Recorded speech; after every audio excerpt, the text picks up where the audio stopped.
আসসালামু আলাইকুম। চলে আসলাম নতুন একটি রেসিপি নিয়ে।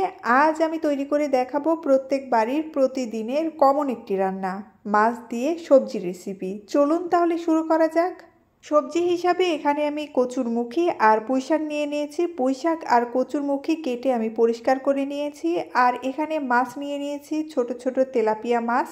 মাছগুলো আমি কেটে ধুয়ে পরিষ্কার করে নিয়েছি। এবার এর মধ্যে দিয়ে দেব হলুদ গুঁড়ো, মরিচের গুঁড়ো, অল্প পরিমাণে লবণ। এবার হাত দিয়ে মাছের সাথে মশলাটা খুব ভালোভাবে মিশিয়ে নেব।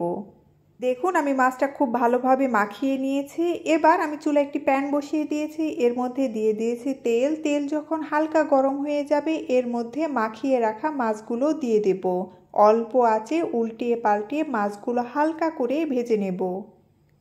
অবশ্যই মাছগুলো হালকা করে ভেজে নিতে হবে, না হলে বেশি কড়া করে ভাজলে মাছগুলো শক্ত হয়ে যাবে, তখন রেসিপিটি খেতে ভালো লাগবে না।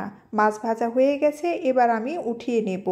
এবার চুলায় আমি আরেকটি প্যান বসিয়ে দিয়েছি, এর মধ্যে দিয়ে দেব পেঁয়াজ কুচি, কাঁচামরিচ, দিয়ে দেব তেল, অল্প পরিমাণে গোটা জিরে। এবার অল্প আঁচে নেড়েচেড়ে পেঁয়াজ হালকা করে ভেজে নেব। পেঁয়াজ হালকা একটু নরম হয়ে আসলে এর মধ্যে দিয়ে দেব অল্প পরিমাণে পানি। দিয়ে দেব আদা রসুন জিরে বাটা। আদা রসুন জিরে আমি একসাথে বেটে নিয়েছি। দিয়ে দেব স্বাদ অনুযায়ী লবণ, মরিচের গুঁড়ো, হলুদের গুঁড়ো। এবার নেড়েচেড়ে পানির সাথে মশলাটা খুব ভালোভাবে মিশিয়ে নেব। মশলাটা ভালো মতো কষিয়ে নিতে হবে, না হলে মশলার কাঁচা গন্ধ থেকে যাবে, রেসিপিটি খেতে ভালো লাগবে না। দেখুন উপর দিয়ে তেল ছেড়ে দিয়েছে, মশলা কষানো হয়ে গেছে। এবার এর মধ্যে কচুরমুখী আর পুঁইশাক দিয়ে দেব। কচুরমুখী আর পুঁইশাক সেদ্ধ হওয়ার জন্য দিয়ে দেব অল্প পরিমাণে পানি। আবারও সব কিছু নেড়েচেড়ে দেব। এবার ঢাকনা দিয়ে ঢেকে অল্প আঁচে কিছুক্ষণের জন্য রান্না করে নেব। ঢাকনা উঠিয়ে মাঝে মাঝে নেড়ে দিতে হবে। আমি 4-5 মিনিটের মতো রান্না করে নিয়েছি। দেখুন পানি অনেকটাই শুকিয়ে এসেছে, কচুরমুখী আর শাকটাও সেদ্ধ হয়ে এসেছে। এবার এর মধ্যে ঝোলের জন্য পানি দিয়ে দেব। আবারও সব কিছু নেড়েচেড়ে পানির সাথে মিশিয়ে নেব।